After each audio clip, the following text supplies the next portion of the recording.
Well, hello to you. Hair's looking a bit messy here because I have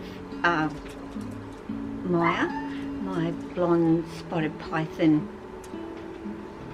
going through my hair, hanging around my shoulder, you could say, and well and truly, I'll stand up, hooked onto my dress with her little stumpy tail that spotted pythons actually have, although, you know, they use it quite a bit. Like carpet pythons, I guess you could say. Maybe not as much, but I find that Maya does quite a bit use her tail to hang on to me. So I do want to talk about, and I always say that, do want to talking about, are you afraid of your snake? Like, and I mean, you know, afraid to do anything with it or handle it or go into its enclosure or anything related to that snake other than sneakily, you know, trying to get in there and get the water bowl out, or just feeding them, or using a hook, you could say, to prevent them, or a paper towel roll, whatever, to get the head away from you when you need to do anything, or block them. You know, I see a lot of people use a plastic lid or something to block them from actually biting you, you could say. So I can say personally, from my own experience, that have I been afraid of any of my snakes? And yes, well, afraid, a little afraid, not overly fearful, but certainly a little bit afraid of them, because I know that they might bite me. And you know, I've been bitten, so you're gonna squish my glasses, Bubba, so you don't care. How do I get your head? That's how I get your head. It's alright, Bub, I've got you, so you're not going anywhere, you're not going to fall, and you're not going to block my nose, you could say. But she has, kind of. So yes, I've been afraid of some of my snakes, not Maya. She is, I'm just making sure she doesn't go crawling on my cat, who is laying here. I'll take it down so you can see that he is right here, and he's got a sore paw at the moment, so he loves his blankie and he needs it, but he's yeah, not the most nicest of cats, so I can't really, I know it's not broken or anything like that. I think, you know, he's jumped down and he's hurt his foot. But yeah, I have been afraid, and how have I dealt with that, and what do I do to overcome it, and can I overcome having any fear? Now, I always say that if you have a snake that is a little bit that way inclined, it's good to have an element of fear. It keeps you safe. Trust me, it you know, a bite, it hurts, but it doesn't hurt. It's weird. Can I have this bit of hair? You're pulling on it, Maya. Like, just give me that bit of hair back so I feel a bit more comfortable. And come around and say hello to everybody with me. Yeah, so having a little bit of fear is certainly good to have. I think it does protect you from being harmed. Now a snake bite, like I said, it hurts, but it doesn't hurt that much. But honestly, I don't particularly like being bitten, and I don't think anybody should be doing it just because they don't care. Okay, the snake's going to bite me, no big deal. But it's very stressful on the snake to be in that type of position where it feels the need to bite you in the first place. We really don't want that behaviour.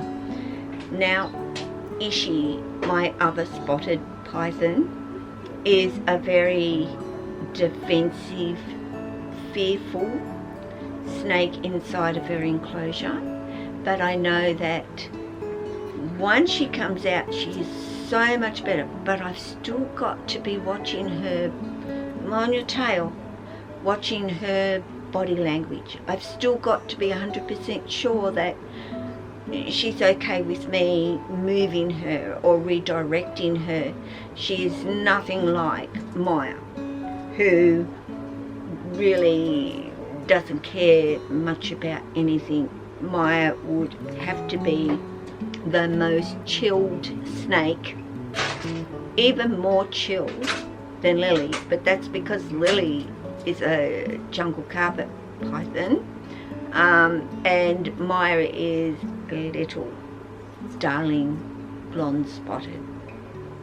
He's quite happy to just chill with me and watch videos with me and watch TV with me. Still can get rather active in that process, but more often than not she will do something like this. So sit there. Sometimes my arm gets tired, but she's comfortable anyway. So yeah, Ishi, you know, I have to read her body language, and I have to approach her in a certain way that prevents her from biting me, and I can get her home safely without any drama from her. That sometimes works and it sometimes doesn't work. With Ishi, I can pick her up and she's pretty okay, and then all of a sudden I see she's not okay, and I will instantly remove myself or try and redirect her thought that she wants to actually bite me. Tessa, as you'll see in the video up there, she's a big girl, and being nearly 13 feet, people say that, you know, I always hear if you've got a big snake like that, you should have a buddy, so to speak, somebody around you that is able to help you out if you get into trouble. And I don't have anybody around me that can actually or would be able to help me if I got myself into trouble with Tessa. So I really do need to read her, to understand whether she's having a good day. And when I say good day where she feels like she wants to come out. Can you see Maya? I'm sorry I disturbed you from your comfy position. But yeah, we need to be able to read their body language, and if you can do that, then you are going to be safe.